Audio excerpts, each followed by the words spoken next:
오늘 소개해드릴 사연은 한국으로 수학여행을 떠나는 아들이 불안해서 도우미를 자처하고 함께 한국에 오게 되었다는 미국 여성의 경험담입니다. 미국 오클라호마주의 조용한 마을에 사는 50세 여성 지안나라고 합니다. 어린 시절의 경험은 우리의 평생을 좌우합니다. 그렇다 보니 모든 부모님들은 아이에게 하나라도 더 가르치고 하나라도 더 보여주고 싶은 마음이 있는데요.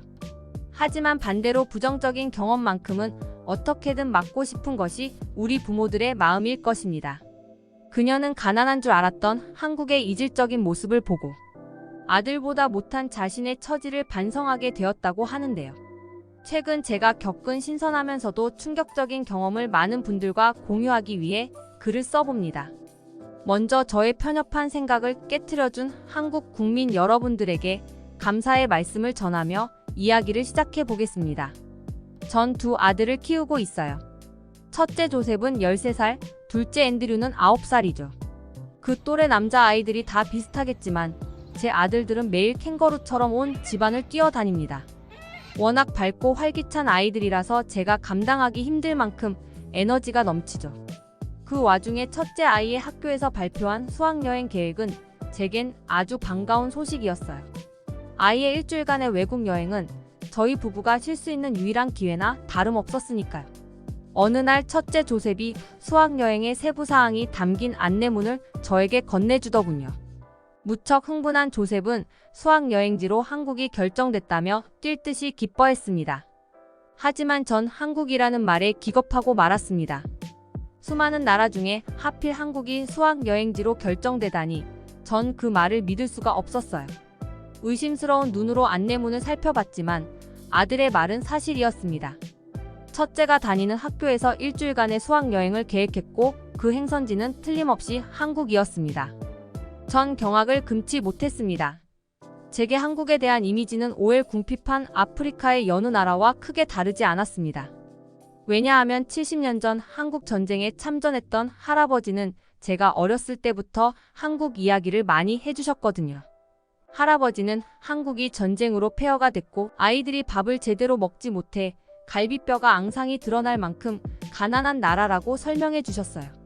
물론 세월이 지난 한국의 모습은 전쟁 직후와는 완전히 달라져 있겠지만 제 상상 속의 한국은 이제 막 가난에서 벗어난 개발도상국에 불과했죠.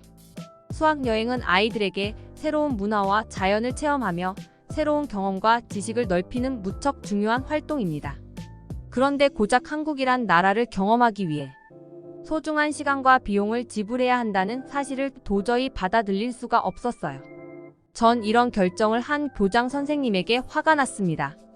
아이들한테 유의미한 기억을 만들 수 있는 기회를 날려버리는 셈이었으니까요. 전 이 잘못된 결정을 바로 잡아야겠다고 결심했습니다. 제가 화가 났다는 걸 눈치챈 조셉은 꼭 한국에 가고 싶다며 조르더군요. 한국에 가면 유명한 K-팝 스타를 볼 수도 있고 맛있는 음식도 실컷 먹을 수 있다면서 말이죠. 하지만 전 고개를 가로저었습니다. 수학여행은 아무 생각 없이 맛있는 것만 먹는 활동이 아니라고 가르쳐 주었죠. 접하기 힘든 곳의 문화를 배우고 체험하는 기회이며 따라서 행선지의 선택도 무척 중요하다고 설명해 주었어요. 조셉은 제 단호함에 금세 시무룩해졌지만 전 학부모의 자격으로 교장 선생님과 대화를 나눠야겠다고 결심했습니다. 그리고 며칠 후 교장 선생님과 약속을 잡고 대면하게 됐는데요. 교장 선생님은 제 불만 사항을 이해한다면서도 수학여행지를 바꿀 수 없다는 말을 하시더군요. 이미 수학여행지 선정을 위해 학생들을 대상으로 투표에 붙였고 절반이 넘는 인원이 한국행에 찬성을 했다는 겁니다. 전 교장 선생님께 제 생각을 가감없이 말씀드렸어요. 아이들이 한국행을 선호하는 이유는 오직 K-팝 스타 때문이고 이제 중학생에 불과한 아이들에게 이 중요한 결정을 맡기는 것은 부당하다고 말입니다. 하지만 교장 선생님은 단호하시더군요.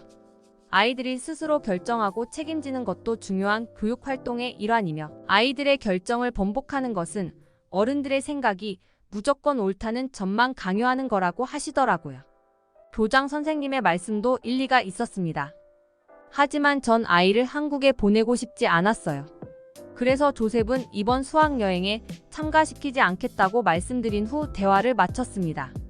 그리고 전제 결정을 조셉이 충분히 이해할 수 있도록 설명했습니다.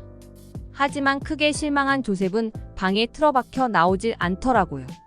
며칠만 지나면 괜찮을 거라고 생각했어요. 지금 당장은 실망스럽겠지만 엄마의 근심을 이해할 거라고 믿었죠. 그렇지만 조셉의 실망감은 제 예상보다 컸던 모양이었어요.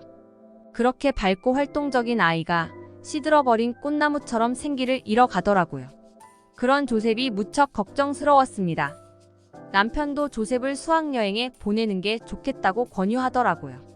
그쯤 되니까 제가 좀 심했나 싶은 생각이 들더군요.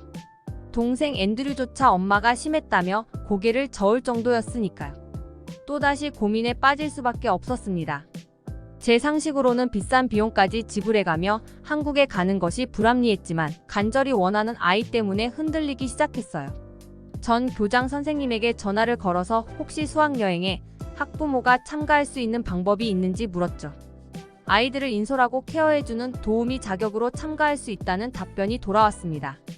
방법을 찾은 전 아들과 함께 한국 여행을 가야겠다고 결심했습니다. 그 덕분에 더 많은 돈을 지출해야 하겠지만 훨씬 현명한 방법이라고 생각했습니다. 위험하고 낙후된 한국에서 아들을 제가 직접 보호할 수 있을 테니까요. 사실 한국행 비행기에 몸을 싣는 순간에도 깊은 한숨을 참지 못했습니다. 무의미한 일에 돈과 시간을 써야 하는 낭비를 왜 해야 하는지 납득할 수가 없었거든요. 하지만 긴 비행 끝에 인천국제공항에 도착한 순간 너무나 충격적인 공항의 모습에 입을 다물지 못했습니다. 전 변호사 남편 덕분에 미국의 여러 공항을 경험해 봤어요. 제 기억으론 그 어떤 공항도 인천국제공항처럼 거대한 규모와 멋진 시설을 가진 곳이 없었죠. 솔직히 놀란 마음을 이하에 내지 않으려고 무던히 노력했지만 한국 공항이 이런 모습일 줄은 꿈에도 몰랐습니다. 하지만 정작 놀라운 건 도시의 중심지로 진입하면서부터 시작이 되더군요. 거대한 도시 서울은 저희 지역에선 좀처럼 보기 힘든 고층 빌딩이 빽빽이 들어서 있었습니다. 마치 미래도시를 연상시키기 충분했죠. 눈이 휘둥그레진 아이들은 창밖에 시선을 고정시킨 채 뗄 줄을 몰랐고 인솔 교사들 또한 놀라운 도시의 모습에 혀를 내둘렀죠. 저도 인정하지 않을 수가 없었어요. 한국이란 나라는 제가 생각했던 것보다 훨씬 더 발전한 나라라는 것을 말입니다. 미리 예약된 호텔에 짐을 풀고 얼마간의 휴식을 취하는 동안 아들 조셉이 제게 한국의 첫인상이 어떠냐고 묻더라고요. 전 그 질문의 순간 당황해서 솔직한 답을 하지 못했습니다. 그저 어깨를 으쓱 올리며 생각보다 깨끗한 나라 같다고만 대답했어요. 이렇게 크고 발전한 나라일 줄은 몰랐다는 것이 진짜 저의 속마음이었지만 한국행 수학여행을 강하게 반대했던 저로서는 그 대답이 최선이었죠. 조셉은 제 대답에 의심을 품는 것처럼 보였지만 전 끝내 모른 척 할 수밖에 없었습니다. 아직 제 의심이 완벽하게 해소된 것은 아니었으니까요. 그리고 호텔에서 준비된 뷔페로 한국에서의 첫 식사를 하게 됐죠. 아이들은 마치 며칠은 굶은 사람처럼 음식을 맛있게 먹더군요. 한국 음식은 정말 놀라웠어요. 다양한 종류와 특색은 말할 것도 없고 음식 하나하나마다 깃들어 있는 맛과 향은 제 미각을 엄청나게 자극했죠. 평소 저희가 먹던 빵과 치즈 혹은 스테이크나 샐러드는 마치 음식이 아니었던 것처럼 느끼게 만들어 버렸습니다. 인솔 도우미 자격으로 수학여행에 참석한 저였지만 전 한국 음식의 뛰어난 맛에 사로잡혀서 TOMOT 체면을 벗어던지고 음식을 마음껏 먹고 말았죠. 제가 그날 몇 접시를 먹어치웠는지는 차마 밝힐 수가 없네요. 배를 두둑이 채운 뒤 우리는 예정된 다음 목적지로 향하게 됐는데요. 다음 일정은 한국의 궁을 경험하는 프로그램이었습니다. 엘이 한국의 대중교통을 이용해 이랫동안 보존된 한국 전통 궁이 있는 곳으로 이동하게 됐죠. 난생 처음으로 한국 지하철을 타게 됐는데 그건 거의 충격에 가까운 경험이었어요. 한국 지하철은 마치 영화에서나 볼 법한 모습이더군요. 깊은 지하에 위치한 역은 굉장히 깔끔하고 세련된 시설이었고 계단마다 설치된 에스컬레이터는 굉장히 편리했어요. 심지어는 계단이 아닌 곳에도 이동을 돕는 에스컬레이터가 마련돼 있더군요. 그뿐만이 아닙니다. 승강장마다 설치된 스크린 도어는 무척 안전하고 효과적으로 보였어요. 열차가 완벽히 멈춰야만 스크린 도어가 열리고 그때 비로소 승객들이 타고 내릴 수가 있는 시스템이었죠. 안전사고를 예방하고 또 스크린 도어를 통해 광고까지 하면서 경제적 이윤을 창출할 수 있는 아이디어가 굉장히 놀라웠습니다. 이런 신기한 한국 지하철에 아이들 모두가 매료돼 버렸죠. 한국인의 세심함은 상상을 초월하더군요. 뉴욕에서 지하철을 타본 경험이 있지만 이런 시설을 본 적은 없었어요. 아무도 이런 생각을 하지 못한 거죠. 한국의 대중교통 시스템은 획기적이라고 표현해도 모자람이 없었습니다. 오래전 한국의 왕이 살았다는 궁 또한 제 마음을 크게 울리게 만들었어요. 고층 빌딩이 즐비한 지역에 무척 잘 보존돼 있는 한국의 전통 궁은 너무나 아름답고 미학적이었죠. 유럽 궁전과는 완벽히 다른 모습이었습니다. 어떻게 그 오래전에 이런 담백하고 신비적인 아름다움을 창조할 수 있었던 건지 한국인의 솜씨에 또 한 번 놀라고 말았습니다. 어쩌면 미를 완벽하게 이해하고 있는 한국인의 DNA가 지금까지 이어져 내려왔기 때문에 이런 도시가 만들어진 게 아닌가 싶었어요. 수학여행 일정을 소화하면 할수록 전 인정을 하지 않을 수가 없었습니다. 한국이란 나라를 제가 너무 편협하게 생각했다는 사실을 말입니다. 한국은 눈부시게 발전한 나라이고 또 아직도 발전을 하고 있는 나라였죠. 도시를 지탱하고 있는 시설이나 경제뿐만 아니라 한국인들의 창조성과 가치관은 놀라울 정도였죠. 전 대학을 다닐 때 인류사를 전공하고 공부했어요. 때문에 다른 나라를 경험할 땐 남들보다 좀 더 전문적인 시각으로 본다고 해도 무방합니다. 전 한국이라는 나라를 새롭게 인식하게 됐죠. 그런 제 마음을 누구보다도 먼저 알아챈 건 아들 조셉이었습니다. 조셉은 싱글벙글한 표정으로 한국이 멋진 나라라는 걸 인정할 거냐고 묻더군요. 그땐 더 이상 제 마음을 감추기가 힘들었어요. 전 사랑스러운 제 아들을 꼭 끌어안으며 대답했습니다. 엄마가 한국에 대해서 잘못 생각한 것 같다고, 한국은 제가 경험한 그 어떤 나라보다 멋진 나라라는 걸 인정한다고 말해 주었어요. 조셉은 제 등을 토닥이면서 괜찮다고 답해 주더군요. 아들의 따뜻한 마음에 가슴이 먹먹해졌죠. 하지만 감동은 거기서 그치지 않았습니다. 양손에 아이스크림이 잔뜩 들어있는 비닐봉지를 든 중년 남성이 저에게 아이스크림을 건네더라고요. 전 순간 당황스러웠습니다. 왜냐하면 아이스크림을 파는 장사꾼이 저희에게 강매를 한다고 생각했거든요. 관광객들에게 물건을 억지로 떠넘기고 돈을 요구하는 건 다른 나라 관광지에서 흔히 있는 해프닝이잖아요. 전 그 남성에게 사지 않겠다고 말했죠. 그런데 그 중년 남성이 뜻밖의 말을 하는 게 아니겠습니까? 아이들이 너무 행복하고 예뻐 보여서 주는 선물이라는 겁니다. 그러니 부담스러워하지 말고 아이들에게 나눠주라는 거였죠. 전혀 예상하지 못한 일이었기에 망설였지만 통솔 선생님은 시민의 호의를 받아들이자고 하더군요. 그 한국 중년 남성은 환하게 웃으며 아이들에게 손을 흔들어 주더라고요. 어쩌면 한국인들은 이렇게 친절할 수가 있는 걸까요? 하긴 일정 내내 아이들에게 따뜻한 눈빛과 친절한 미소를 보이는 한국인들이 많았습니다. 아마 이들은 본성 자체가 따뜻한 것 같다는 생각이 들었어요. 일주일간의 한국 여행은 정말 놀랍고 흥분된 경험의 연속이었습니다. 한국 방송국에서 K-팝을 경험하기도 했고 쇼핑과 먹을 것이 즐비한 명동 거리도 무척 재미있었죠. 아이들은 새로운 문화와 경험에 열광했고 인솔 교사들 또한 한국의 놀라운 경험에 만족했습니다.